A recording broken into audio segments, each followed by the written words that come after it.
মুর্শিদাবাদের শামশেরগঞ্জ থানার বর্ষর সাফল্য ৭৫ কেজি গাঁজাসহ এক ব্যক্তিকে গ্রেপ্তার করল জঙ্গিপুর পুলিশ। জেলার অন্তর্গত শামশেরগঞ্জ থানার পুলিশ শনিবার রাতেই শামশেরগঞ্জ থানার চকসাপুর ১২ নম্বর জাতীয় সড়ক সংলগ্ন এলাকা থেকে গ্রেফতার করা হয় তাকে।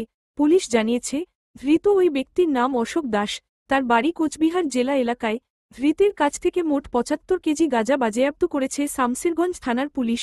কোচবিহারের দিক থেকে গাঁজাগুলো কন্টেনারে করে নিয়ে এসে দক্ষিণবঙ্গের দিকে যাচ্ছিল বলেই জানতে পেরেছে পুলিশ। ধৃতকে আজ রবিবার বহরমপুরের বিশেষ আদালতে পাঠানো হয় শামশেরগঞ্জ থানার পুলিশের পক্ষ থেকে। গাঁজা কারবারের সঙ্গে আর কারা জড়িত রয়েছে তার তদন্ত করে দেখছে পুলিশ।